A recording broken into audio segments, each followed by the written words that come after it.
DNA టెస్టులు ఎంత నిజం ఉంది, అది ఎంత ఖచ్చితత్వాన్ని కలిగి ఉంది, డిఎన్ఏ టెస్ట్ ఎంత అక్యురేట్ అంటే దాదాపు తప్పు అనేది ఉండదు. డిఎన్ఏ అనాలిసిస్ ప్రపంచంలోని అత్యంత రిలయబుల్ ఫోరెన్సిక్ టెక్నిక్. ప్రతి వ్యక్తికి డిఎన్ఏ యూనిక్గా ఉంటుంది. ప్రాబబిలిటీ ఆఫ్ మిస్ మ్యాచ్ చాలా తక్కువ. అందుకే కోర్టులో కూడా డిఎన్ఏ ఎవిడెన్స్ చాలా స్ట్రాంగ్ ప్రూఫ్గా పరిగణిస్తారు.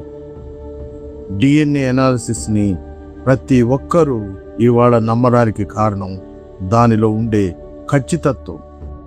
వెంట్రుక సాక్ష్యం. ఒక్క వెంట్రుకతో మర్డరర్ ఎలా పట్టుబడతాడు? ఒక చిన్న వెంట్రుక వల్ల కూడా అంతకుడు పట్టుబడతాడని మీకు తెలుసా? నేర స్థలంలో దొరికిన హెయిర్ అంటే వెంట్రుక ఫోరెన్సిక్స్కి చాలా వాల్యుబుల్ ఎవిడెన్స్.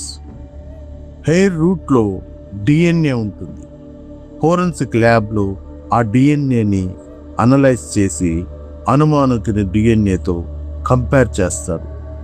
మ్యాచ్ అయితే ఆ వెంట్రుక ఎవరిదో స్పష్టంగా తెలుస్తుంది.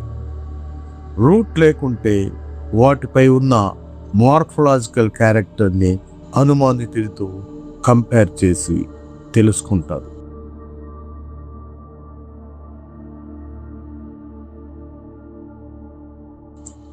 రక్తం మరకల సాక్ష్యాలు.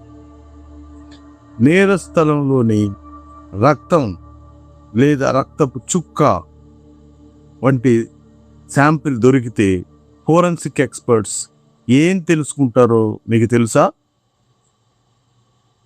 రక్తపు నమూనా ద్వారా విక్టిమ్ లేదా అనుమానితుని రక్తం గ్రూప్ తెలుసుకోవచ్చు. డిఎన్ఏ అనాలిసిస్ ద్వారా ఆ బ్లడ్ ఎవరిదో గుర్తించవచ్చు. కొన్ని సందర్భాలలో అనుమానితునికి డిసీజెస్ లేదా ఆల్కహాల్ ప్రజెన్స్ కూడా దీని ద్వారా తెలుసుకోవచ్చు.